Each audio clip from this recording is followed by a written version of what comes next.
Don't even judge me, y'all. I have good reason. This story time, I'm going to do a trigger warning now because it will involve domestic violence. I wanted to share this in honor of Domestic Violence Awareness Month, which is the month of October. And since I've had a sudden influx of followers, I noticed there's a lot of young lesbianas following me now, a lot of women, a lot of men, theys and thems. And so I know that it's kind of taboo to talk about domestic violence happening in general, but also happening to mass presenting women. I promise it does happen. A lot of people just may not share that experience, but I'm willing to do it today. I've healed. I'm feeling good. Let's just get right into it. Now, this Vegas event is going to be the icing on the cake, but I think it's important to add context so I can let you guys know a little bit about our relationship and all of the things that happened up until this Vegas trip, okay?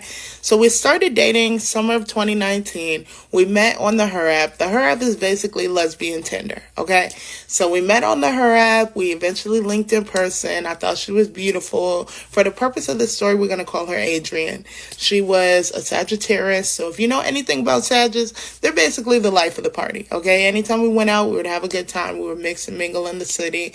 And we really enjoyed ourselves, right? And so the first red flag that I ignored happened at this event. It's actually one of my favorite events in DC. It's this taco and tequila crawl, okay? So we went to this taco and tequila crawl. I rented an Airbnb with a couple of my other friends. So it was going to be them, and she was coming as my guest. And everything went cool for the most part throughout the day. You know, we were having a good time. And then all of a sudden, my friends, they decided, okay, we want to go back to the Airbnb. She wasn't ready to leave, so we continued to stay out. Now, we were at this gay bar called Nelly's, which is a gay bar in DC. And while we were at Nelly's, she was wearing these sunglasses. Unbeknownst to me, I guess she had borrowed them from her mom, but didn't tell her. So she was dancing on the floor. Like I said, she was the life of the party. So it was at some point she was dancing on the floor, and I guess her glasses got lost. Hey. But we didn't notice this until we got back to the Airbnb. So once she realized that her glasses were gone, when I tell you she flipped out, it was a flip out of the sense. I'd never seen a flip out like this before. She got upset. Mom's gonna beat her behind. She ain't got them dang on glasses. She stormed out the Airbnb that we rented. Mind you, it's in Northwest DC, but it's still DC nonetheless. She's walking outside bare feet on the concrete, on the city. You would never catch me on these DC streets with no shoes on. Okay, it's glass, no, it's right. Needles, it's rats, it's everything outside. And she was not caring. She was walking outside. So my friends, mind you, it's like 3 a.m. My friends, they're already asleep. They're in the Airbnb. I'm trying to get her back into the Airbnb, and she's like refusing. And I'm confused. I'm not understanding. I'm just thinking she's a little drunk because it was a taco and tequila crawl. So we had a lot of drinks throughout the day. I'm just thinking, okay, she's being a little combative, but she's a little drunk. Now, mind you, this happened in 2019. I'm 30 years old now. In 2019, I was 24. So how I would handle the situation now is very different than how I handled it then. Right. As a woman, I'm never going to allow another woman, especially a woman that I'm dating, to be out and about alone by herself at 3 a.m. in distress, because clearly she was in distress. Okay, I didn't know what exactly was wrong. I'm like, you flipping out over some sunglasses? Like, it's okay, they're just sunglasses. Like, I'm sure if you tell your mom, she'll understand. She was like, no, you're not getting it. My daddy's gonna beat me. You don't understand. You don't understand. Because she was telling me how her father was abusive. Oh, okay. So I'm okay. Well, there's nothing we could do. Maybe we could go back and see if they found them, or but come inside. You being outside at 3 a.m, no shoes on, girl, this is crazy. So she kept walking around. She would not come in. Every time I would try to get close to her, she would be very robust in her reaction, like mad aggressive. I'm like, whoa, mind you, this is really our first big incident, I would say. And honestly, if I'm truthful, I should have seen the red flags in this and fucking ran. But at the time, I genuinely thought, okay, something is clearly not right. She's having some kind of mental health crisis. For sure. Because the fact of the matter is, not only was she walking around, she was outside for over an hour and a half, y'all, at 3 o'clock in the morning. She at one point had like pushed the mirror towards me, it shattered on the ground, cut my feet up. She had threw her little Alex and Annie bracelet at me, scratched my cheek. So mind you, that's like the first. I don't get into physical conflicts with my partners. I'm not that girl. I don't feel like just because we're women, we should be putting our hands on each other. That's not love, and that's not okay. I'm glad she's saying that, because I ain't gonna lie, man. I be thinking like girl on girl relationships. No matter if this the stud or the girly girl or whatever the case is, or the girly girl on girly girl or whatever the case is, I be thinking y'all be like getting into it in there when y'all get into it. You know what I'm saying? Because y'all gotta think like y'all both look at each other as females. Like we can get into it. At least some niggas, because you know some niggas be hitting the girls too. But at least some niggas like, okay, they know like she is not as strong as me. I'm a man. I'm not gonna touch this girl. But I thought mostly all girls on girl contact relationships, y'all be in that motherfucker getting down. You know what I'm talking about? But I'm glad she says this is not the case.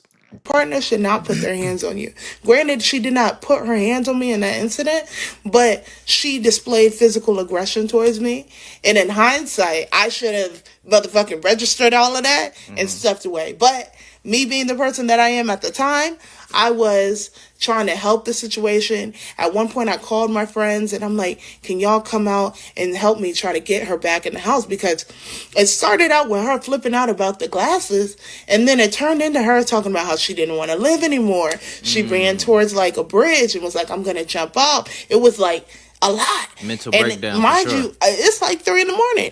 Then she started boohoo crying. And this is how you know she was acting wild, right? She was crying so bad, it was nobody out on the streets, I kid you not, but the dope boys and the pimps. A dope boy came up to us because she was crying and she was sitting down in this field, mind you, still no shoes. She was sitting down in this like little field, abandoned parking lot area crying. The dope boy came to me and he was like, oh, y'all okay? I'm like, yeah, we're good. She's just a little drunk. He's like, damn, like I see what's going on. You need help? And I'm like, no, like we okay. We're going to get it together. And my friends, they had come out and they were like, what's going on? They were less patient than me. They immediately came out and were like, you're acting crazy. You need to come inside. You're tripping. You have Zora out here at 3 a.m. and look how you're acting. Look how you're treating her. You're crazy. You need help. Like, they had no patience whatsoever. Mind you, we were out there 3 a.m. She was drunk. I did fill them in that she had thrown the glass, so they saw that my leg was a little cut up. And they were just like, I don't know what's going on, but you need to come inside. I had been out there with her for probably like an hour and a half to 2 hours before she finally decided to come in the house. Mind you, how she was acting was so erratic. My friends, they were scared. So one of them called their mom. They didn't even feel comfortable staying in the Airbnb with her anymore. One of them called their moms. She came and got them and took them back. And I felt bad about that. I'm like, holy shit. So in the moment, as this is happening, I'm like, bruh, I'm done. Like, I'm not messing with you anymore. I don't know what's going on. I don't know what this is about, but like what just happened, that was crazy. And that's not the kind of partner that I want to have. However, what I did not know is that that incident alone would be our first trauma bond. Because after that incident occurred, the next day I remember we were supposed to go to brunch. I'm like, yeah, we're not going to brunch. I'm just going to take you back to your house. We went to her house. It was like kind of awkward at first. And then she's like, I'm really sorry. Nothing like that has ever happened to me before. That was a motherfucking lie. I didn't know it at the time. But she was like, I don't know what's going on. Like, I need to get help. I'm going to go to the doctor. I have been feeling, pretty down, boo, boo, boo. And I'm just hoping that, like, they can do something to help me out. And she was like, I think I'm going to check myself into a mental hospital. So I'm like, okay. I went at the time, mind you, this is me at 24. I was like, hey, at least she knows, like she needed some help and she say, I'm going to go ahead and do this for myself. oh, impressed, As someone who's been in therapy since 2018, I was impressed that, okay, she seems to want to get her mental health under control. Right. So she eventually ended up checking herself into a mental hospital, and I visited her. I actually snuck some candy and cards into the mental hospital for her, which is kind of crazy. I shouldn't be saying this, but oh well. Have any of y'all ever been to a mental hospital? Because one, it smells weird in there.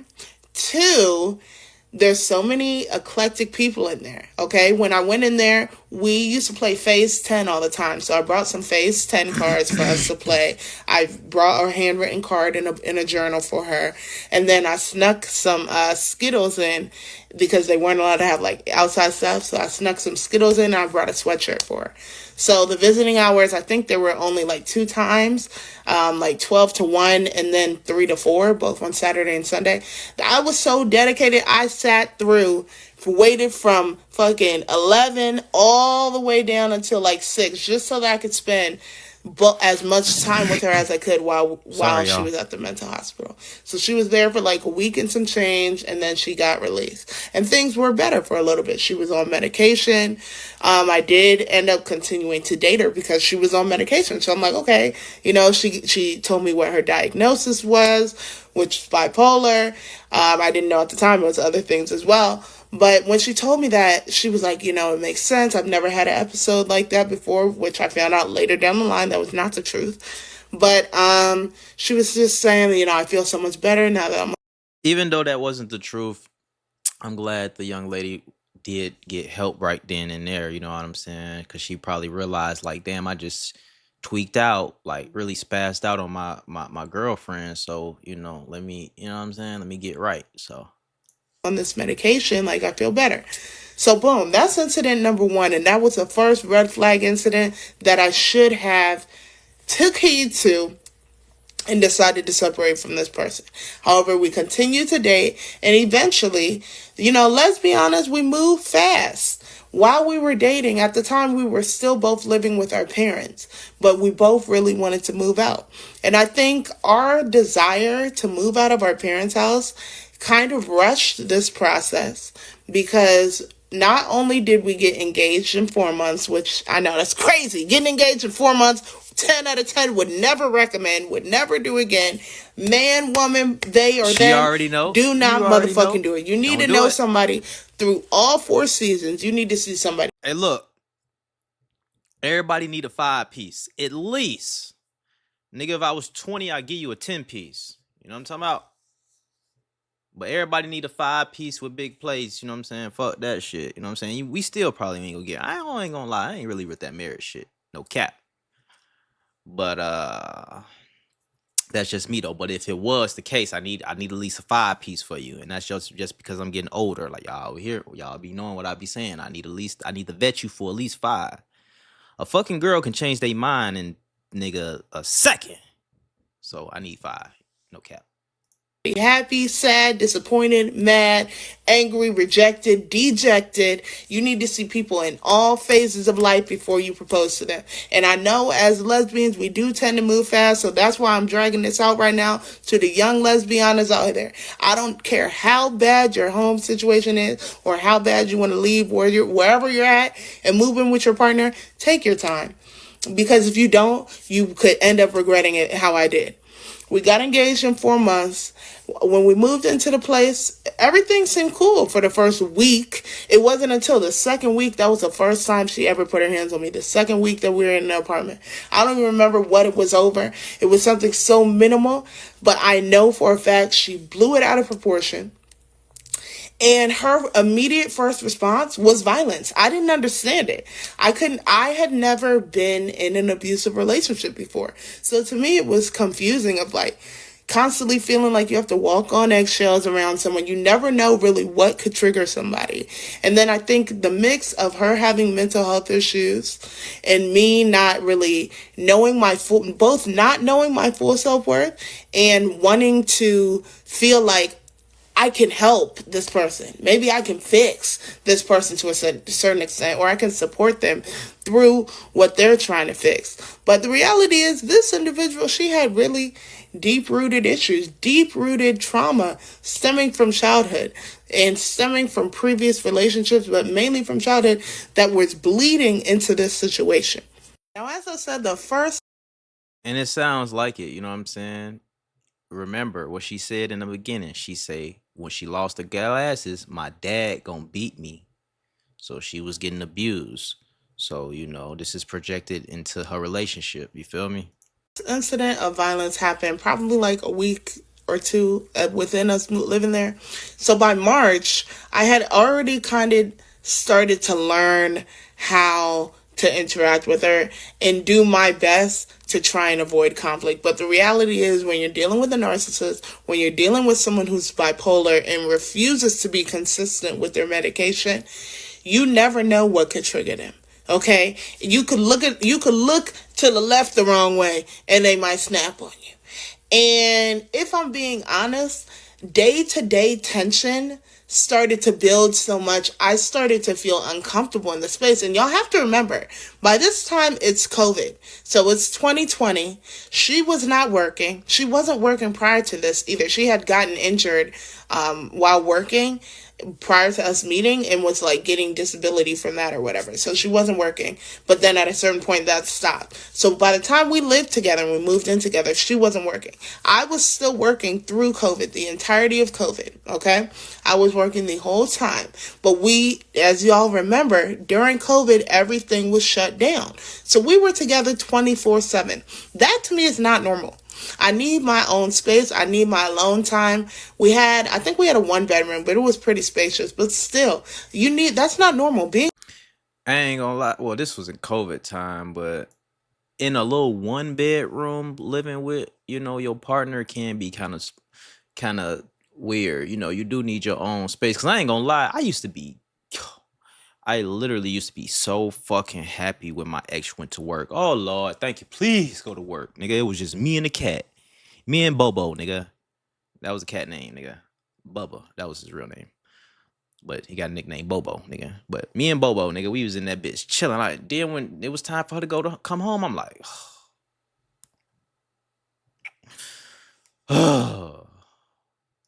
around someone 24/7 like we were in COVID is not normal. Need some more space, man. 2-bedroom, 3-bedroom. Let me go upstairs. Let me go downstairs. This shit too small, man. You getting on my nerves. I'm tired of looking at you. Only time and place I could escape is when I would go outside for walks or I would go on the balcony. And fortunately, I had a friend at the time and we would meet up for walks because she lived in a nearby apartment complex. So it was like March around the 13th. I started to feel her energy shift, right? Then she had a big explosion. This was like the biggest first incident that happened while we were living together. And I'll never forget because it was March 16th. And that's like the first day it started. She was throwing my stuff around. Matter of fact, I got pictures. And I can't put them on the screen, but what's the point of having two phones if you can't swipe like this? Look, this her. She done threw all my stuff around, broke jewelry boxes, threw my sneakers. I'm a sneakerhead. Damn. Busted stuff up, threw my stuff everywhere, hygiene products, everything thrown, broken, all of that. Damn. Just crazy. Yeah. Okay, she had also scratched my face. Look at my chin. Hold on. Scratched my chin up. Okay, the next day, it was still cut up. It was deep, too. Matter of fact, I'm glad she ain't laying in there throwing bowls, though, man. I had a scar here for a while. Shout out to Mederma. If y'all want to sponsor me, please do. Because Mederma does work on scars, y'all. But the incident was so crazy. It was like a 2-day incident. The first day she wilded out. She was wilding out for like 30, 40 minutes. It was so intense. Okay. It just happened out of nowhere. It's really hard to even describe. Like, when someone is in a manic episode and they are combative and explosive and aggressive, all you can really do is try to stay safe yourself and get out the way. But a lot of her nasty energy was like pointed towards me. Like she was throwing candles at me. Those big ass Yankee and what's it called? Yankee candles and Bed Bath & Beyond. How they have those holders, the candle holders, Bath and Body Works, not Bed Bath & Beyond. She was throwing them joints at me. She was busting open my stuff. She was doing everything, y'all. And I was just trying to get her to stop, one, and calm down. I'm like, what are you doing? You're acting crazy right now. This is crazy. This is extreme. And I'm like, I don't want to call the police because whoever wants to call the police on their partner. Right. But it got to a point where I'm just like, yo, can you just stop? Eventually she got tired and she just like stopped. And then I'm thinking, okay, it's cool. The next day was even worse. The next day, she woke up. She was just in a bad mood. In hindsight, she was still in this manic episode. But she was acting so aggressive. She attacked me, y'all. Look at this. This is the door split for the bathroom because I went and I tried to hide myself in the bathroom. She busted the lock in the door. And mind you, I'm a big girl. I'm like 5'8", 5'9". She was probably like 5'3". Okay? And y'all may be saying, I'm not letting nobody beat my ass and whoop me upside my head. But the thing is, I'm not a very combative person, okay? I'm confrontational in the fact that, or at least now I am. But back then, I was not confrontational to the point where I wouldn't want to have head-on conflict like this, especially not with a high-intensity person like that. I don't do well with yelling in general. I kind of just shut down and recluse. But when somebody's like in your face, it's only so much you can take. And it's like, I'm much larger than her. At the time, I was much more active. I was in the gym like prior to COVID, damn near every day. And I'm like, I don't have the strength of a regular woman. If I hit you, it's going to be a situation. Yeah. And if I hit you, you're going to come back even crazier. And she, at this time also, she pulled a knife on me this day. Oh, no. Man, now that I'm recalling, she pulled a knife on me. She threatened to stab me. She did poke me, but she didn't stab me. She threatened to stab me up, though. Damn. And she was wilding out. And I had called her sister-in-law, and I was like, something's going on. I don't know. She's acting crazy. Eventually, what happened was after that whole incident where she busted up my stuff, she pulled a knife on me. She was breaking things in the apartment. The next day, I was like, you know what? I don't think we can be together because you are not really handling your mental health. And if you're not going to be on medication, this is when I gave her like an ultimatum. If you're not going to be consistent on your medication, we cannot be together. Because I take my mental health very seriously. But I was also starting to realize, okay, you're not taking this medication. When you take the medication, things are good. But what happens with people who have bipolar disorder is they take the medication, they start feeling better, and then they start feeling like, I don't need the medication anymore because I feel better. Not even accepting and realizing the reason you feel better is because of the medication. So please keep taking it. But I remember after this event, this big blow up where everything happened, she left the house, which is what she would always do. And this is why I say this is a multi-layered experience. And until you've experienced domestic violence, you really may not understand how it's so difficult for people to leave. Okay? On average, it takes women or victims of domestic violence 7 times of trying to leave the person they're being abused by before they actually leave for good. It took me 6. It took me 6 times, y'all. And in between those times, I got an EPO. We separated for months. We broke up. I called off the engagement. It took 6 times for me to finally leave. So I'm just saying, sprinkling that little tidbit in there to let people know, if you have a friend or a family member and they're experiencing domestic violence, be patient with them. Ask them how you can support them, because it's a difficult thing to escape and leave and get to the other side of. So in this, That's definitely a good message. You know what I'm saying? I definitely do. Um, we hear it all the time in these story times. It definitely takes people multiple times before they actually leave. You know what I'm saying? Which is unfortunate, but it's just what it is.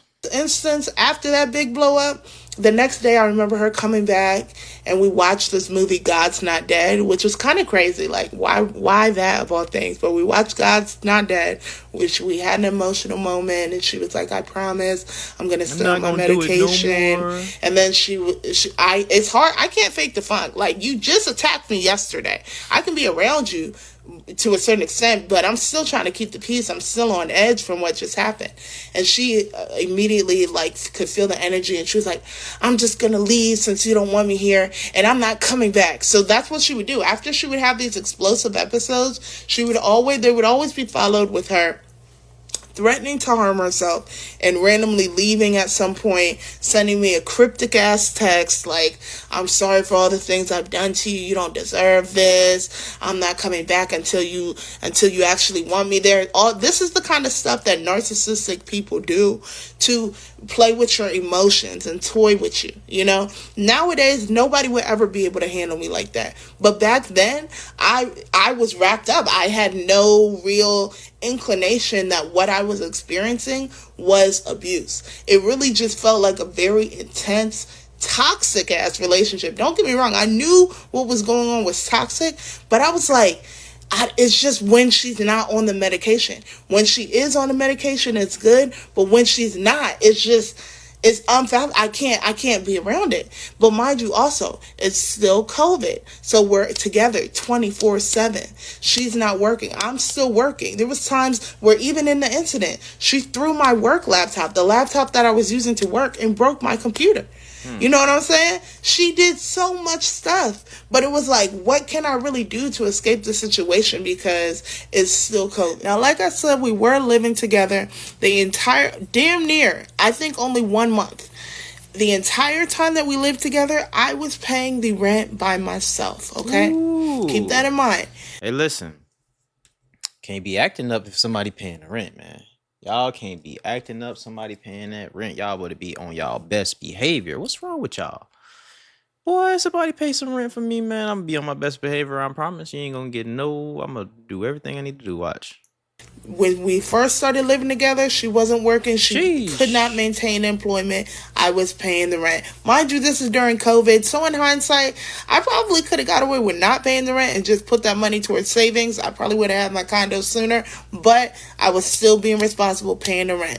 Not only was I paying the rent, I was still giving her money so she could get her hair stuff because she liked to do her hair when she wanted to get her nails done. Once the nail salons and stuff were back open, I was still giving her money for that. She was drinking alcohol every single day. And I'm not going to lie, at a certain point when the abuse got like really hectic, I started drinking as well. I was drinking like 2 to 3 bottles of wine a day. That's alcoholic behavior. Okay, trying to numb myself from the pain. So I was paying for pretty much everything, groceries, all of that. The only thing she was supposed to pay for was the electric bill. And she said that she was doing it. I trusted that she was doing it, although I probably shouldn't have, because where would she have gotten the money? Although her mom was giving her money. And unfortunately, her family, I feel like they enabled a lot of her bad behavior because they never properly got her the help she needed. She had told me until I stepped in the picture, she had never been on the medication before, which that's problematic. If you know your child has a mental health issue like bipolar and other things, you need to get them the proper health and treatment so they don't grow into adults who don't know how to ever manage their emotions. They get triggered by any and everything, and then they just go off into the world, spilling their pain onto people who didn't hurt them. As a parent, I feel like it's your responsibility to properly care for your child, but that's a whole nother situation. I agree. Okay? The biggest incident aside from Vegas that occurred is the one in which I got an emergency protective order on her. That's an EPL. So this was literally, and it literally happened on our anniversary. I was starting to see signs pretty early on in the relationship that I had made what I would consider to be a mistake in proposing way too soon. I knew for a fact that we were not going to be married, but I'm like still stuck in the cycle at the time of like trying to see if this relationship can even be saved or fixed, because when she was on the medication, she was better. When she wasn't, it was hectic. So I had proposed to her in December. Okay, she had ruined my birthday of that year, which is June 26th. Now, mind you, June 12th, I was in a car accident leaving our complex. Okay, I was in a car accident that left me with something I still deal with to this day.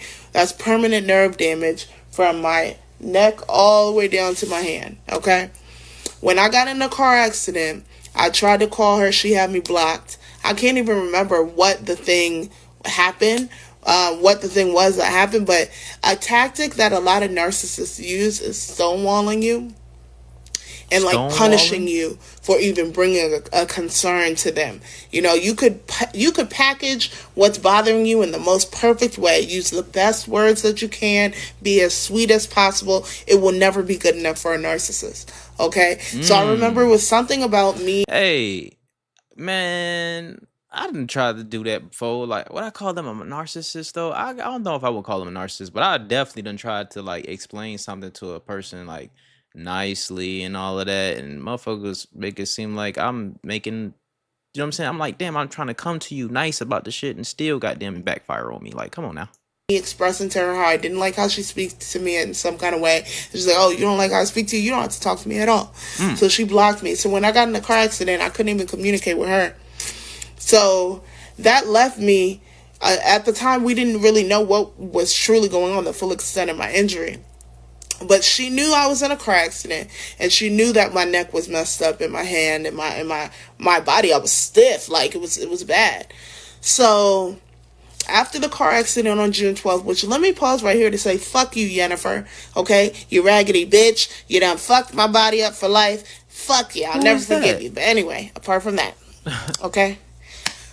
After the car accident, my birthday happened. We were supposed to go to Virginia Beach. We ended up going. She asked me what I wanted. I told her I wanted this new iPhone. And she was like, oh, just wait. Don't get it. I'll get it for you for your birthday.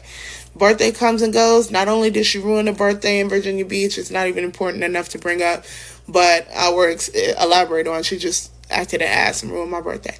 And then she didn't give me the phone. So I'm like, okay, I'm not somebody who's going to wait around for somebody to do something for me Get it that they myself. said that they're going to do, and Get they're it showing me myself. that they have no real intention to do. I went out and got the phone myself, Yeah. girl. What do you think Yeah. this is? Yeah. I got the phone myself. She was upset that I got it. I remember her throwing my phone and cracking the screen, which she got replaced or something of that nature.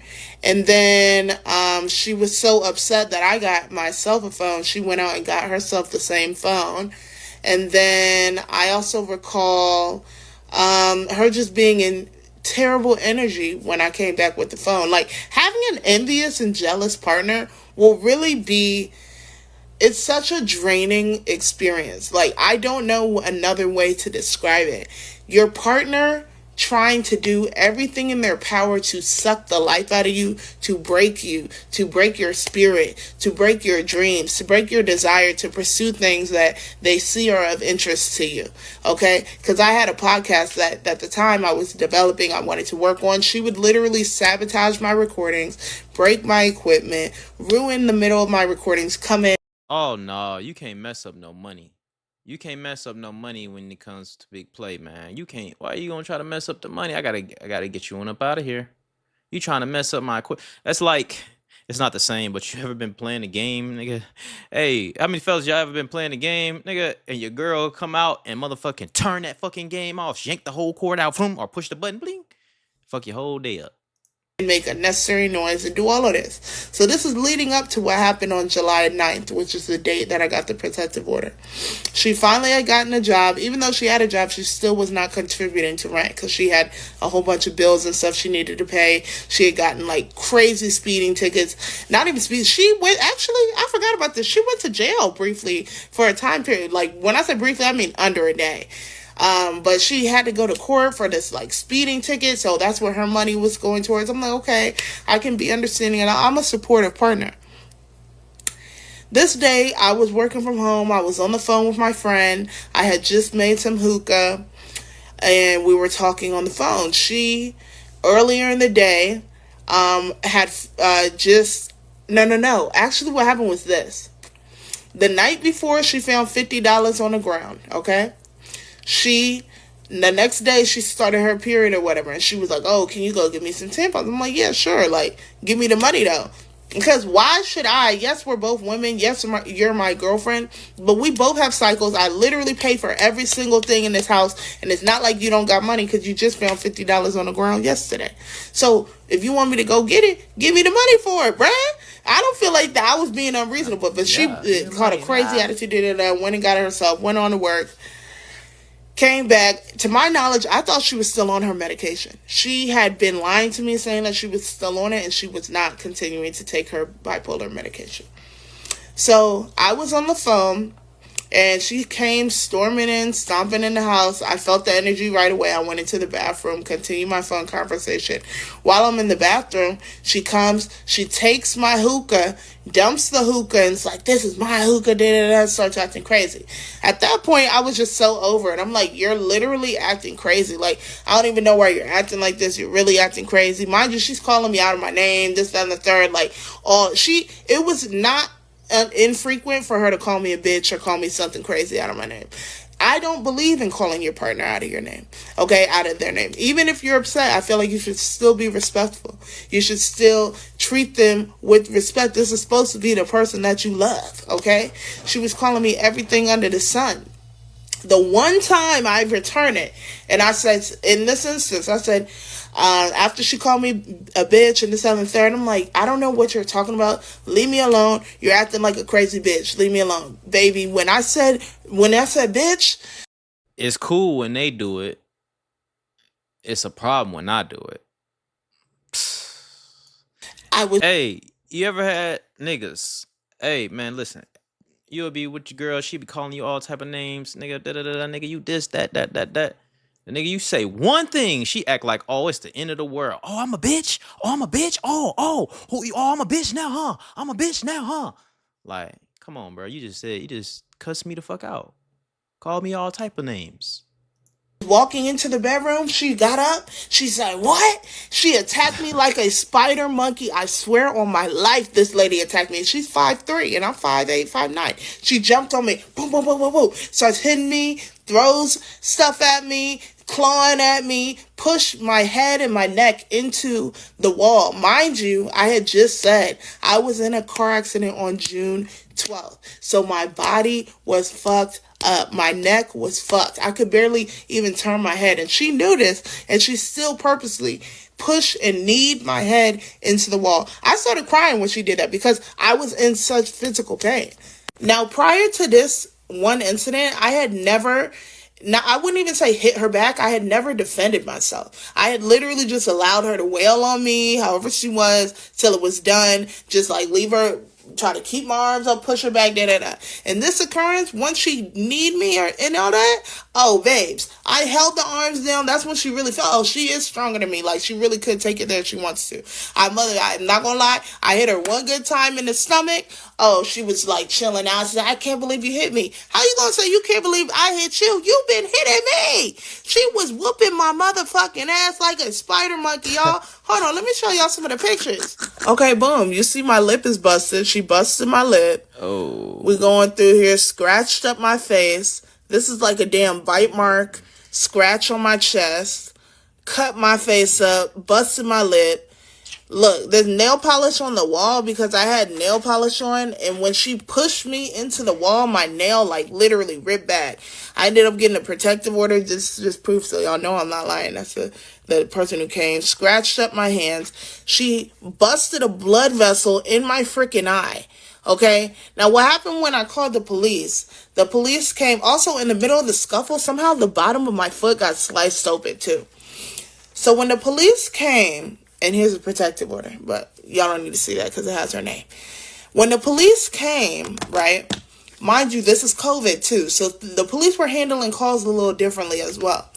They asked me if I wanted to press charges. I feel like if this was a situation with a woman and a man, they would have immediately pressed charges. Seeing the injuries that I had on myself, she had also literally thrown everything of mine off of the dresser, so that was all on the ground. She had thrown my stuff all around the house. But once she found out that I had called the police, this crazy bitch fucking called the police too. Was like, oh, she put her hands on me, da. So now they have two different stories. But the reality is you put your hands on me.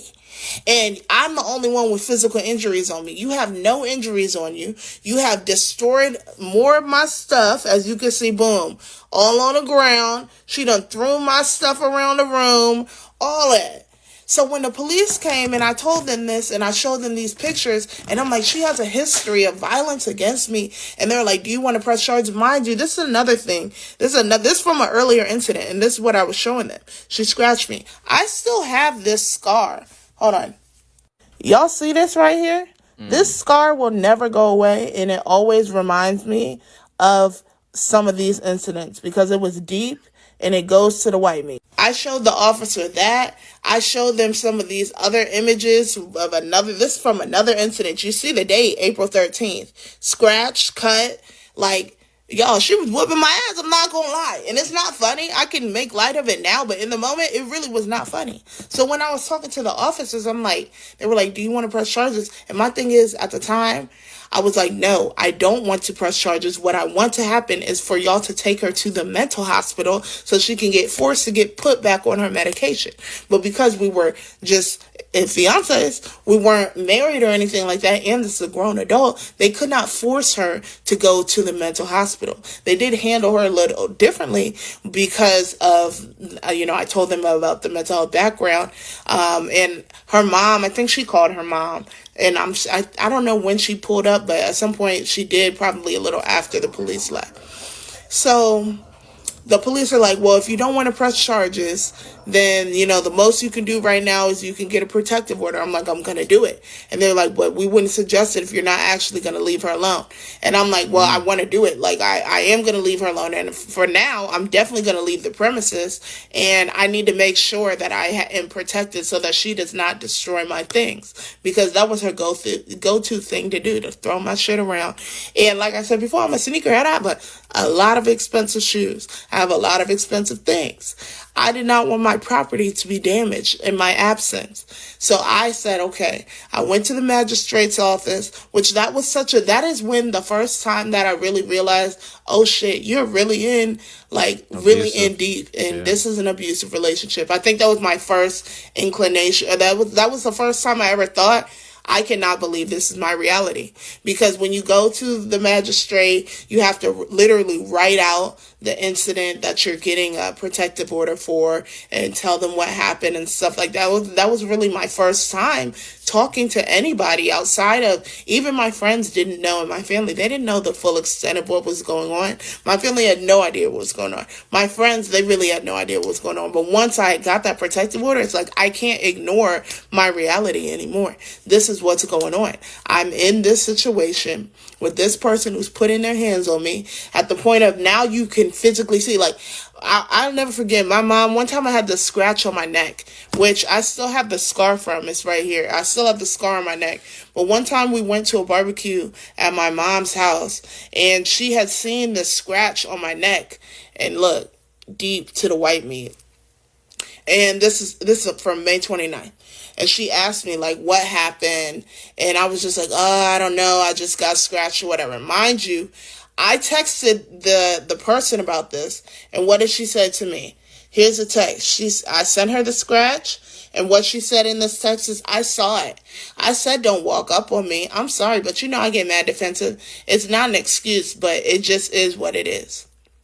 Mind you, you scratched me to the white meat. And by her definition of walk up on her, in that scenario, I literally just turned around and was like, what are you talking about? That's me walking up on her. But anyway, that's neither here nor there. After I got the protective order, I left and I went to my parents' house, and she was contacting me like she wanted to leave this place, meaning the earth, and she was going to harm herself, and, I'm like, bro, not talking to her, because I'm at my parents' house at this point. This is their first time seeing me, and they're kind of like taking in what's going on, and they're like, well, what are you gonna do? And I'm like, I don't know. Like, what do you mean, what am I gonna do? I'm not going back there tonight. So I don't remember how long I was gone, but I did stay with my parents, I think at least for like a month, before I ended up going back to the apartment, because she wanted me to come back, and she was like, can we at least try to work on things? I'll go to therapy. That's when she agreed to go to therapy. Mind you, I was already in therapy. She agreed to go to couples therapy. I said, okay. We'll see if that actually happens. But after the protective order, that's when I was like, you know what? I think we should call off the engagement and focus on just coexisting and maybe liking each other first. And then I remember there was an incident where she called me a bitch again, and I was like, yeah, this is no. And shortly thereafter, another incident happened, and I went and I stayed at my parents for like another 3 weeks. And they were like, okay, like, you need to figure out what you're going to do. If you're going to leave this person alone, you need to, like, make accommodations for that. But if you're not, then boom. So naturally, as things happen in life, just when you're about to make a liberating ass decision, something drastic happens. She got into a car accident on Halloween. I was her emergency contact. Trauma bonding. Though I'm sure she could have called her mom or whatever. So I ended up going to the hospital. She did actually get into a hospital. See how I showed up when she was in an accident, but she didn't show up for me? Right. She ended up going to the hospital. We were there. I helped take care of her after the fact, and that's what kind of brought me back into the apartment. Mind you, at this point it's like October, and so she had asked me prior to then, at the end of September, I think, now that I'm here, because I was gone from the apartment for like a month and a half, and prior to me coming back, she was like, now that I'm here, can you help me with like the rent? Since I'm still here, I guess I'll pay, but can you help me with at least half? I'm like, okay, whatever. I'm not even really going to argue with you because my name's still on the lease too. So yes, I do have to contribute to the rent. And then she was like, well, what about the electricity bill? And when she said, what about the electricity bill? That's when I was confused. And Whoa. Ain't you you supposed to have been paying that? Perplexed, because what do you mean, what about the electricity bill? You were supposed to be paying the electricity bill this entire time. Come to find out, she wasn't paying the electricity bill at all. She didn't pay the electricity bill the entire time that we was in the apartment. Damn, y'all lights and was still on? Now, how I found this out is because she texted me when I was living with my parents momentarily, and she asked me, she was like, hey, can you send me $400? I need to get the electricity bill down because I can't balance paying this bill on top of me paying the rent. Mind you, this was her one time paying the rent. Every other month, I had paid the entirety of the rent by myself. She had not paid any money towards the rent because, remember, like I said, she was not working, and she also had attorney bills that she had to pay because she was irresponsible and a negligent driver. Okay? So when she asked me for the $400, I didn't even feel like arguing with her, even though I was confused. We did get into a little, I'm like, what are you talking about? You haven't been paying the bill? But I didn't feel like going really back and forth with her because, mind you, I'm still irritated that we're even in this situation. So I gave her the $400. It was supposed to be getting paid down to zero. I was going to give $400. She was supposed to pay the remaining, which is like $409. Okay? So then, at this point, I'm living back at the apartment. And I can't even remember the month, but I think it's like November, right before Thanksgiving. She texts me and she says, we seriously need to get this electricity bill down. Like, it's not a one-time bill, and I'm tired of being broke because I'm the only one paying on it on top of everything else. So, like, I need you to help me out. Pause. If you were paying on it, the bill wouldn't be as high as it is. If you were paying on it, I wouldn't have had to give you $400 for a bill that you were supposed to have been paying. Y'all know, when you live in certain apartments, the electricity bill is not going to be high because the one that we were in, it was one where like most of the utilities were covered by the by the apartment. So the utility for the electricity was maybe like $130 a month. That if it's up to $900, that lets me know you have not been paying it at all this entire time. Mind you, she was telling me she was paying it, and I was trusting her because that was the only bill that was only in her name. Okay, she was not paying the bill. So I said, okay, what's the bill at? We can sit down on Sunday and go over the budget. She said to me, why do we need to sit down for it? Like, the bill just needs to be at a balance of zero. Like, I'm not trying to be an asshole, but it's self-explanatory. So, like, check. Hold on. It's hard to read when somebody can't type. So, like, each check we need to put down a minimum of $200 because the bill is at $900. That's ridiculous, and I'm barely home, so I need help. Like, I literally will be broke after putting something down on that today and putting rent to the side and paying my mom back. That's literally my entire check. I can't even do Black Friday shopping for myself, girl. Black Friday should be your last thought and priority. I said, how is the bill at $900 when you just paid the bill down to zero in October? After I gave you $400, you said you were paying $409 to bring it to zero, and it's only been 1 month. I said, it's not self-explanatory, which is why it's something to sit down and go over. She said, I never said I paid it to zero. I said, you need to help me get it to zero because I shouldn't have to pay for it myself. Secondly, how do you know how late electricity has been? Since COVID started, and that was in March. Just because they don't shut the lights off doesn't mean there's no late fees on top of the bill. So it is pretty self-explanatory. I'm not only using my day off to have a sit down. I've been saying that I shouldn't be the only one paying for months, especially because I don't work from home. I'm not there. And I've been fed up with it, honestly. I'm just not going to be quiet about it no more. Like I said, we should both put out $200 each time we get paid so that this can be resolved as quickly as possible because it's an equally shared responsibility. Everything doesn't need to be in a conversation, especially since this shouldn't have been the case in the first place. I don't care about anything in the past. You're my partner. Why would you willingly watch here comes the manipulation, y'all. This is textbook narcissist 101, by the way. Why would you willingly watch your partner struggle and not help or ask if they need it? That's what makes me upset. Like, again, all my money goes to that apartment. I shouldn't even have to ask for help, and that's the principle of it all. So, like, literally, all I need from you is, quote-unquote, okay, I'll help you out. Because anything outside of that, I'll blatantly ignore, just like I've been for months and months and months. My response: nobody said they wouldn't help you out. I'm not willing to watch you struggle. It's honestly incredibly insulting that you continue to act like, one, I don't spend money on the apartment and our household as well, and two, I don't help out my quote-unquote partner because I do.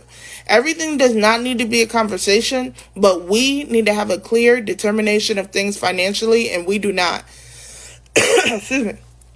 And now I'm feeling like you just straight up lied to me because you told me that you were going to pay the bill down to zero, and I have the text, and now you're saying that you did not. You haven't been the only one paying on it, the bill, because it's gone unpaid since March, hence the catch-up, and I've given you money for the bill outside of the $400. I said, send me a screenshot of the current bill or something so that I can access it to see the exact amount that needs to be paid. We will both pay on the bill. That's even me being generous there because, y'all, I shouldn't have paid at all because she should have been paying on the bill. And remind you, I just gave her $400 towards the motherfucking bill. So this is where her mom decides to unnecessarily insert herself in my household and my business, and respectfully, I had to let the mother know, your daughter has not been paying the bill. I don't know what your daughter told you, but she has not been paying the bill at all. She has not been contributing to any of our expenses. She has not paid any rent. She has not paid anything for anything going on and what goes on in my household. So you cannot offer an unsolicited opinion. Because her mom was like, well, I just feel like you do work from home. What does that have to do with the fact your daughter has not paid any expense since living here? None. And I just gave her $400. So why don't you ask her what she did with the $400? Because clearly it didn't go towards the bill. So then, boom. After I got off the phone with her mom, she texted me and she sent me a screenshot of what the bill amount was at. And this bill, it says $1,066.41. Now it's even higher than what I thought. That lets me know you really have paid nothing on it. Mind you, y'all heard the text I just read. She's acting like she's been paying on the bill. That's real delusion. Even she believes this false reality that she's been paying on a bill she never paid any money on. So she's trying to propagate to me like she's been unfairly treated. Whole time you haven't even been paying shit. That's the craziest part about it to me. So then we keep going back. I'm not going to read through all these texts because it's stupid. But basically, I asked her, I'm like, bruh, give me the account number so I can see what's going on. She's like, no. I'm like, why not? It's a shared expense for a place that we share. Nothing is going to be changed on the account, but I should be able to see the bills and contribute to them myself the same way we can with the rent. And you could pay with the utilities if you wanted to. And then she said, you haven't been doing that this entire time we lived there, so no. Bitch, neither have you. You haven't been paying nothing. So she was acting like, boom, I'm not going to give you the thing. That's when I'm like, oh, you're being weird. That's being weird. You're being weird about it for no reason. If it's a shared expense, I should have access to see what's going on. The reason why she didn't want to give me the account number is because she didn't want me to actually see that she was not paying anything on the bill, and she's never paid. That's how deep these narcissists will go. They will really try to make you feel like you're crazy for not accepting their false ass reality.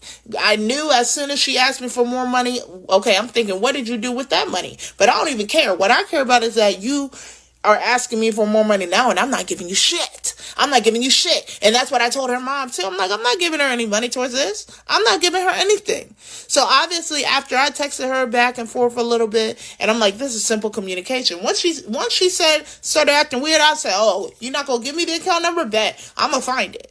I went through, I started looking through things, I started rummaging through things, and I found that motherfucking account number.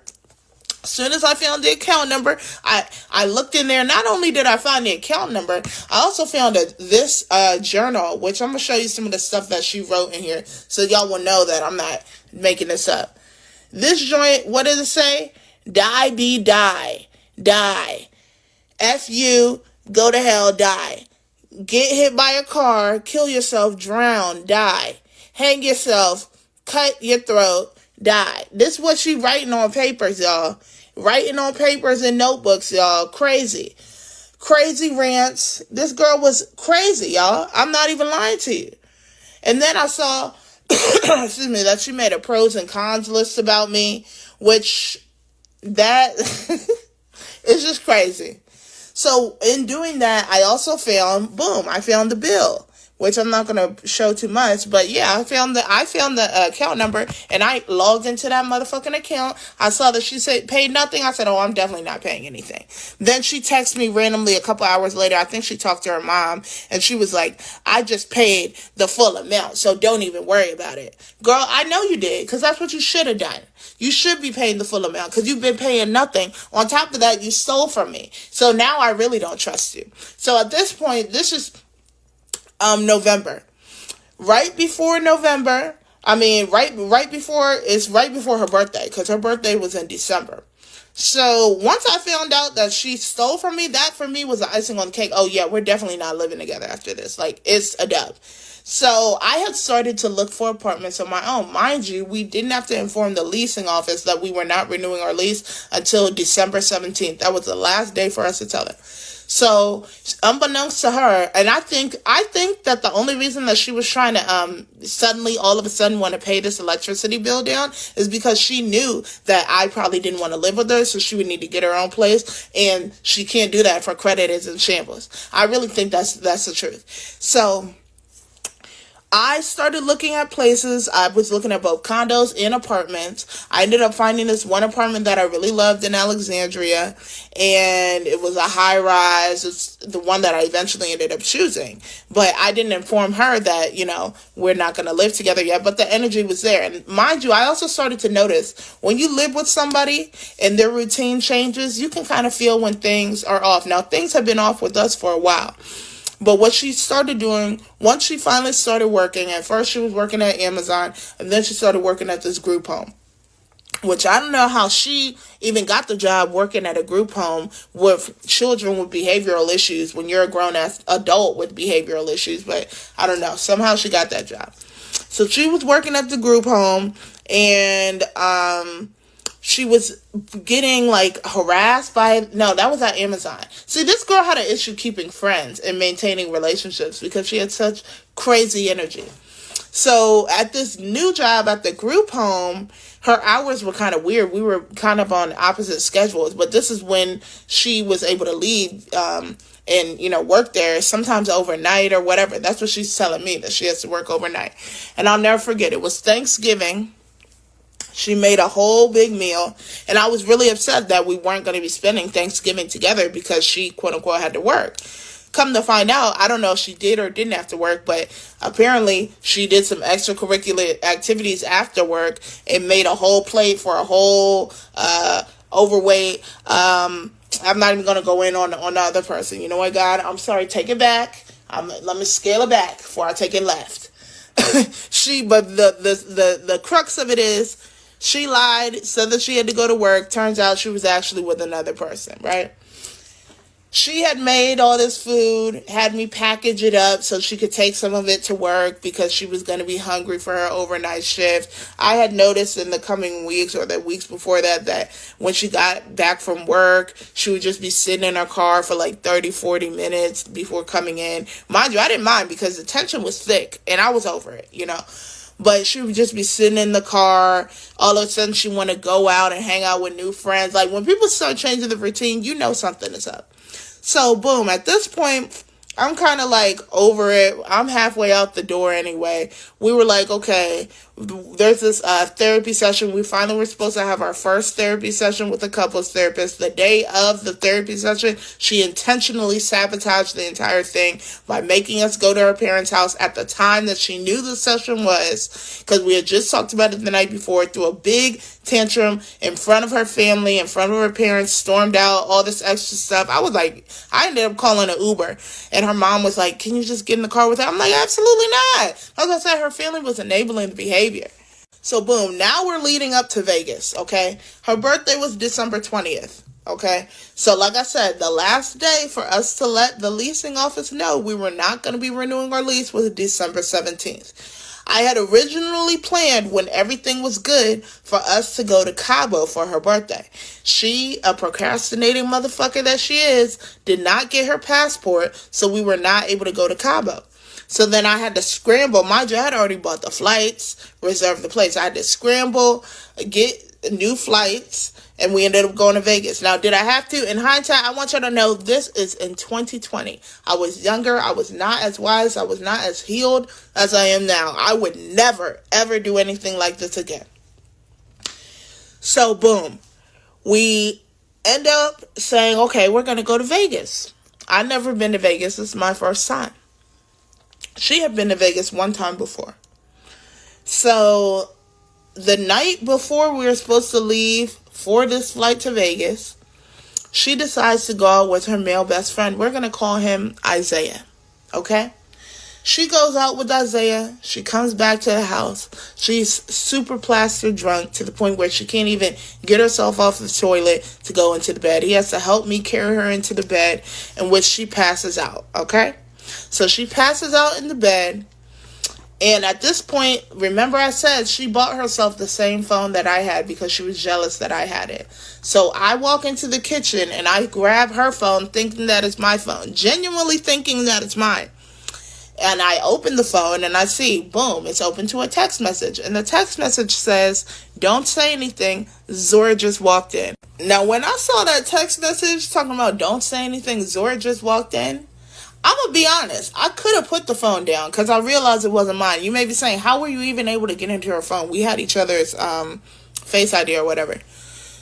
So, yeah, that just shows you how dysfunctional and toxic this shit was, because we were so enmeshed that in the highs, it was like a roller coaster. This is literally how it felt. Constant ups and downs, lefts, right, centers.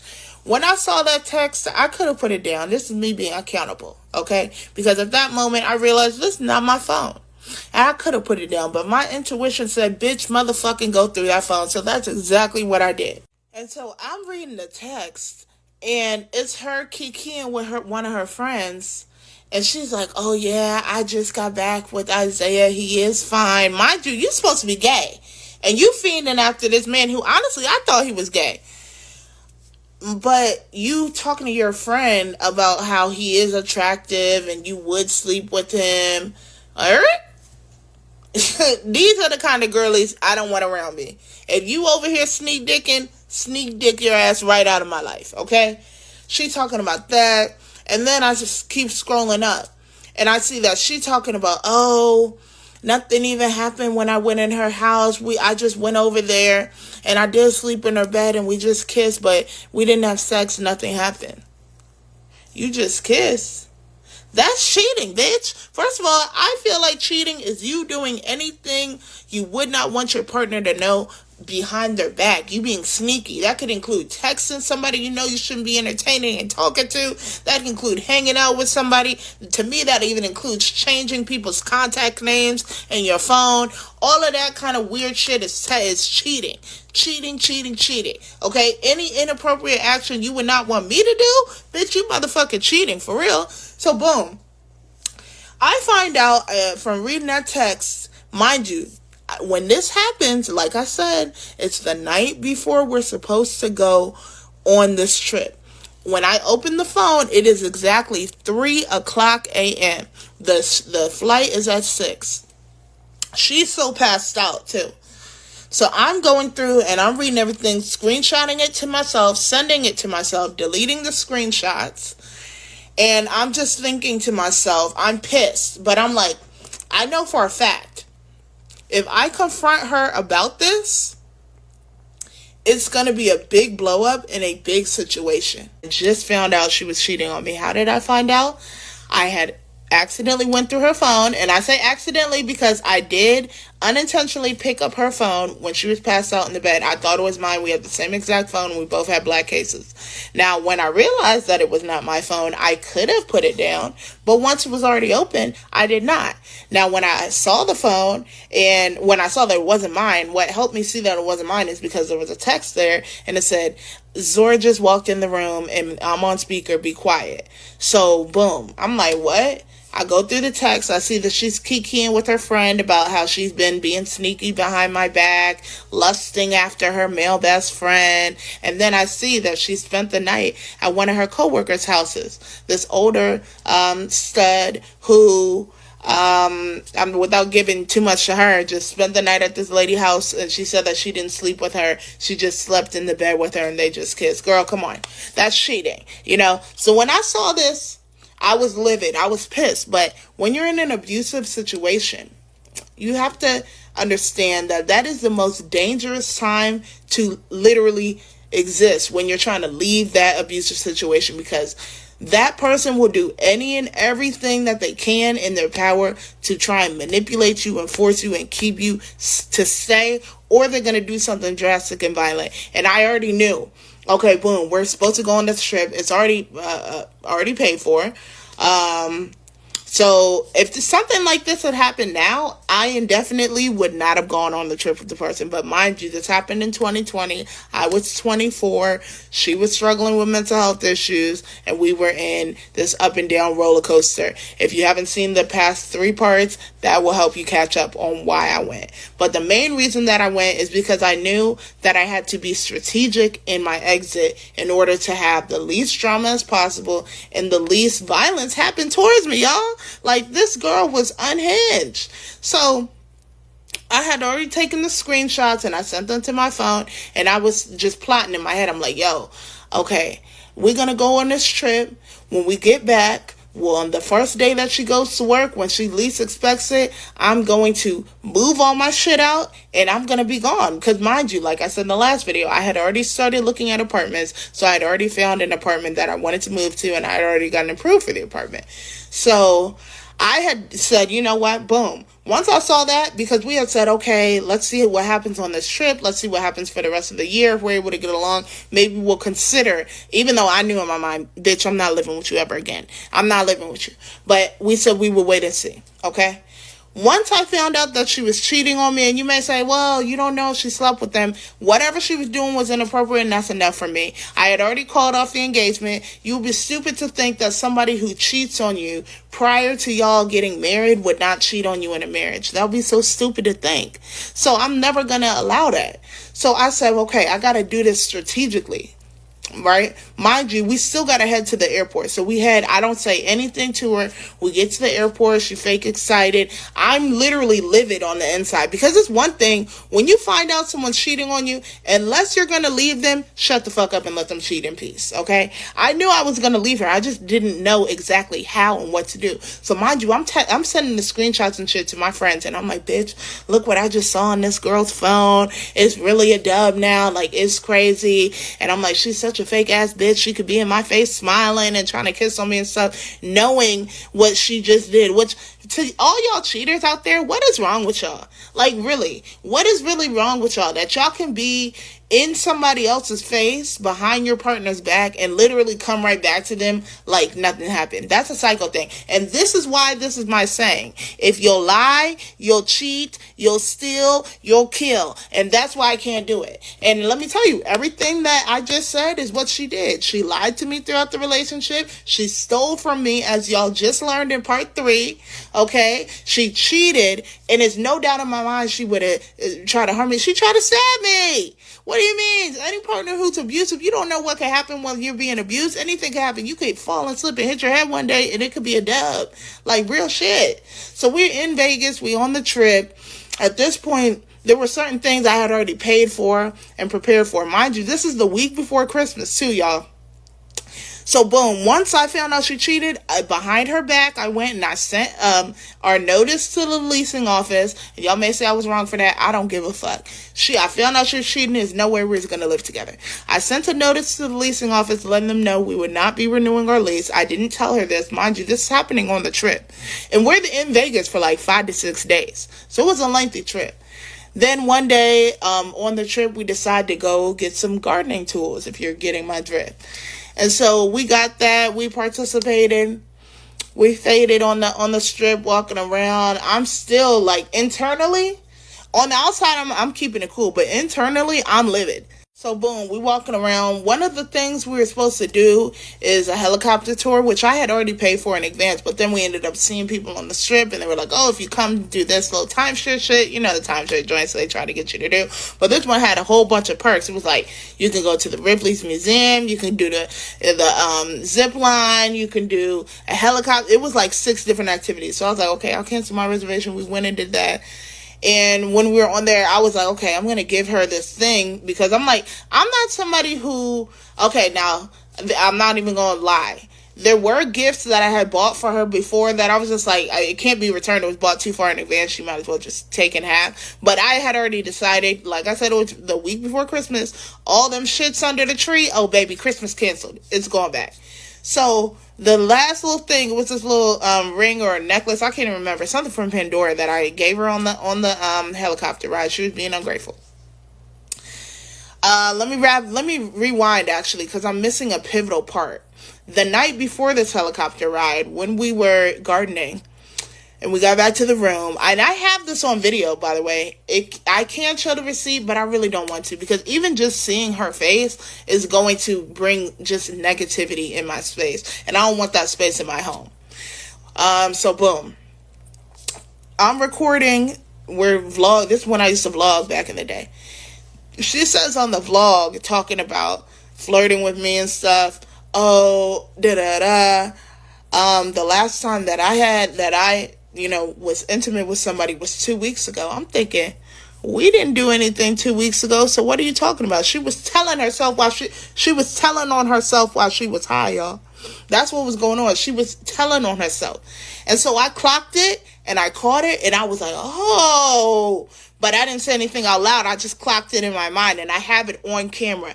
I have the confession on camera, y'all. I wish I was lying to you. So once that happened, the next morning I woke up, I'm like, oh yeah, boom. So I literally went, and I was like, I need to escape. I walked around, went to the Paris resort by myself, saw that Eiffel Tower imitation, went to Bellagio, walked around. I was just like really trying to clear my mind, because after that happened, I was like, bro, I'm going to spaz out. And I really tried to make it a point to not say anything, because I'm like, I don't want it to be a major blow up in this bitch, because it indefinitely will. Because every single time that I told her I was done, the same thing always happened. It was a big, huge blow up, followed by her immediately trying to emotionally manipulate me by either implying or attempting that she wanted to end her life. So you just think about the turmoil that's causing within me as well, because I'm like, boom, I don't really care about the latter. I care about me being able to exit this situation safely at this point, because I already know what kind of time she's on. So boom, this is the fast forward to what I was talking about, the helicopter, right? After the helicopter, I felt like she was being ungrateful. Her energy was crazy. And I'm like, what's wrong with you? Like, da-da-da. She just copped an attitude. So mind you, I'm at this point, I'm like, okay, whatever. We go back to the room. And she calls me out my name again. She calls me a bitch. Y'all know that's a trigger for me. Don't call me out my name. When she called me a bitch, I said, oh, I'm a bitch, but you're the one who's cheating on me with your coworker. Boom. Literally, her mouth dropped. She gagged. She gagged, y'all. And mind you, I did not want to say that because I so wanted to just disappear in silence and go home, and she just come back home from work and none of my shit be there. But I couldn't hold it in because it's like, bitch, you're so fake. We're on this trip. You're in my face, still trying to kiss on me and love on me and all this other stuff. But then I'm really getting angry because I'm realizing you really are fake as hell. Like, you're really sitting in my face because you don't know that I know what you're doing. I don't like that at all. And let me just tell y'all right now, trigger warning is about to get real crazy.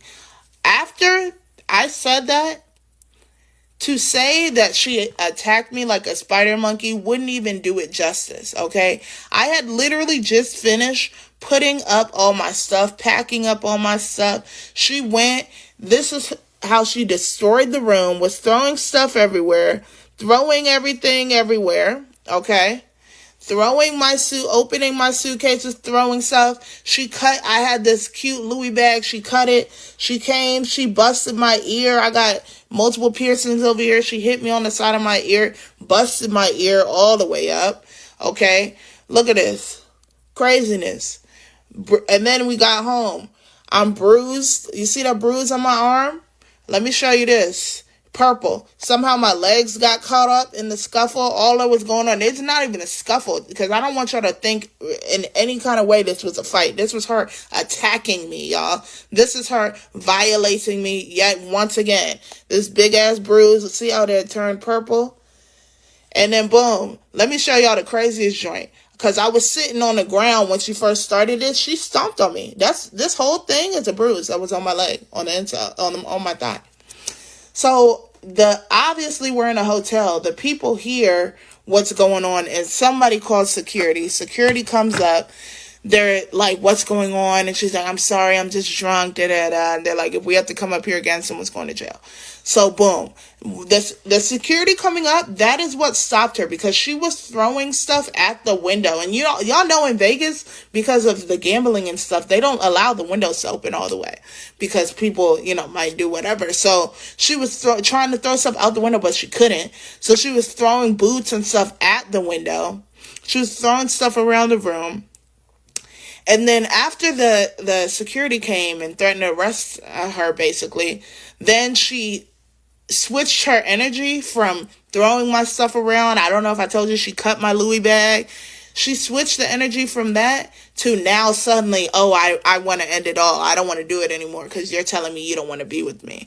And so boom, then she takes all the pills in the room that she could find. Mind you, I had my Zoloft prescription. She had her medication, and she had like 2-3 different kinds of medication.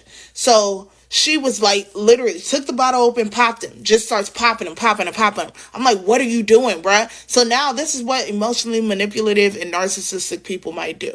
Okay, they're gonna it's the heightened emotions. They get you to a place where you still feel like you need to intervene because they're doing destructive stuff in front of you, and you still care about this person, so you don't want them to take their life. You don't want anything crazy to happen, but they're enacting chaos. So boom, she does all that, pops pills off. I'm literally scooping, trying to grab pills, dumping the pills down the toilet, trying to flush them. You know what I'm saying? And I'm not talking about she taking 1 or 2. She's taking handfuls of pills, trying to swallow them. And I'm literally having to wrestle the pill bottle out of her hand. And I'm like, this is crazy. This is crazy. This is too much. You need to calm down. You need to stop, bruh. You need to stop. This went on for over an hour of her trying to wrestle me for these pills, bruh. It was crazy in the hotel room. And I'm like, mind you, we got a flight the next morning to go back home. So I'm already thinking in my head, okay, what's the first things that I need to do when I get back home to get out of this space? Let's fast forward to the next morning. As normally what happens after she has a crazy episode where she flips out and does the most in mania. Then she comes back. She's feeling bad for how she acted, all this. Great, fine and dandy. You still did what you did. And my thing was, on top of everything, on top of the abuse, on top of the mental abuse, on top of the physical, the emotional, the manipulation, the gaslighting, the constant narcissism, now on top of all of that, then you cheated on me? Oh girl, I'm very much so done. I'm all the way done, and you should already know that. My thing is, when we're on the way home on the plane, this girl starts throwing up, y'all. She starts throwing up on the plane. Why? Because she swallowed all those fucking pills. So then even there, I'm not a heartless person. You're sitting next to me, you throwing up, you're not feeling good. I had already bought her a ginger ale before we went in there. Mind you, I still had decided that I'm not going to be with you, and she understood that. But I'm like, I can't just abandon you. We're here in the airport, you're throwing up and stuff. So she on the flight throwing up. This is the first time I ever seen someone throw up on a plane too. So she was throwing up on the plane, like sick, of course, because you just tried to take all these freaking pills. That incident really scarred me because it's also like, the pills that she was trying to take is the medication that I take on a regular daily basis. So for a while after this entire incident, I couldn't even take that medication because it really triggered me just to see those tiny little pills. Like, it immediately brought me back to that scenario. And that was something that was taken for my mental health. So I'm like, bruh, this is really fucking crazy. The day we got back, I kid you not, like I said, it was the week before Christmas. When we got back to that apartment, I took all them gifts that I had under the tree and I returned them that day. And she was sick. She was just sitting in the house all sad. And I was like, yeah, it's done, right? And I'm moving out. Like, I told her, I told the leasing office we're not renewing our lease. She was gagging at that, but what could she really do? She was like, oh, I figured. And I'm like, yeah. And boom, I'm moving out on this date. I'm not telling you this is what it is. I'm not telling you where I'm going. And, yeah. That's where I'm going to end this story for right now. From there, that's how I found out that my ex-fiance was cheating on me. I accidentally picked up her phone, and God so happened to show me the sign by her having a text thread open with her and her friends kikiing about it. And that's worse. Like, it's already bad enough you cheating on me. Now you trying to make me the butt of the joke kikiing about it with your friends. Oh, girl, it's really done. It's really done. And then for me, us just being in Vegas and her being able to be so fucking fake and still like be in my face, trying to be playful with me, like it honestly disgusted me. And it had me being like, I don't know who you are. But what really helped me liberate myself from this situation, because I hate to tell y'all, after this situation, yes, I did move out. I was in my own space. We were not talking for some months. And then we briefly reconnected. I know y'all probably rolling your eyes. You briefly reconnected. We did briefly reconnected. It was a complete disaster, as I anticipated it probably would have been. And then after that, I never talked to her ever again. Which I can give a story time for that incident too, because that's later. That's something different. But overall, what did we learn from this situation? Okay. Don't move in with someone too soon. Don't get engaged with someone you've known for 4 months. For those who are suffering, or maybe you're experiencing domestic violence, I want to encourage you to liberate yourself from the shame that you may feel, because that's kind of what keeps people in these situations for as long as it does. You feel ashamed. You feel embarrassed. Maybe it's hard for you to understand how you could find yourself in that kind of situation. I felt embarrassed. I couldn't believe it. I never thought that I would be in a domestic abuse kind of situation, because I am such a strong person, like physically strong, emotionally strong, mentally strong. But my empathy was turned against me as a weakness. And when you're dealing with a narcissist, you kind of just have to give yourself grace for doing the best you can with what you know at the time. Would anything like this ever happen to me again? Absolutely not. So in a way, I'm kind of thankful for having experienced that, because it showed me all the traits of a partner that I do not want. And you can normally spot them out early from the beginning. Like I said at the beginning of this story time, had I not ignored that first incident that happened at the Taco and Tequila bar crawl, it probably would have saved me a lot of headache and heartache down the line. I should have just left then, but I didn't. But guess what? I didn't know any better. I did the best that I could with the information that I knew at the time. You have to release yourself from the shame of not leaving earlier and staying in a situation longer than you know you should have. Because guess what? The shame is not for you to carry. It's for the abuser. The person who abused you, who violated your trust, violated your body, violated your respect, violated every great thing they told you they would be. That's who the shame belongs to. So, like I said, October is Domestic Violence Awareness Month. It doesn't just happen at the hands of men. It does happen to women, at the hands of women as well. It happens to women from other women. It happens to men from women. Like, just in general, I want to say this. People who love you, they care about how they make you feel. They care about how they treat you. People who love you will never put their hands on you. People who love you will never lie to you and steal from you and be intentionally deceptive to do things that they know would harm you. Okay, so if you do find yourself in that kind of situation, I encourage you to do the best that you can to create a plan where you can exit safely. I know it's not going to happen just like that. You know, some circumstances don't allow for it, but on the other side of fear is joy, happiness, love, and the peace that you want. All right? Yeah. And if you find yourself or have found yourself in this situation, you might be wondering, what's the first step? What's the first thing I can do to get out of this situation? And the first thing that you have to do is be honest with yourself that you are in the situation. And it may be difficult to do. You know, what prompted me to even tell this story time is that I found my old journal from the time period and what was going on. And I opened it and I saw this list right here, right?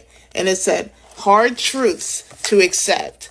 The first one, it says, the relationship has been dead and prolonging the burial will not bring it back to life. The second one, you knew prior to physically seeing the evidence that she was cheating on you. Why didn't you trust your intuition? Why didn't you vocalize your concerns? Had I stopped caring? The third point, you have experienced domestic violence. You were in a physically, emotionally, and mentally abusive relationship. Then some of the other points I'm seeing here, you loved someone who was abusive to you. You betrayed yourself. You enabled and participated in toxic behavior by staying longer than you should have.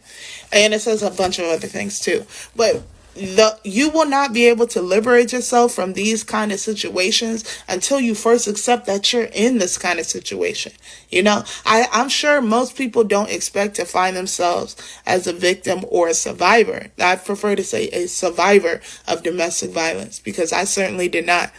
But I would say that leaving that situation and experiencing that situation shapes the way that I interact with people now, shapes the way that I vet people who I date now.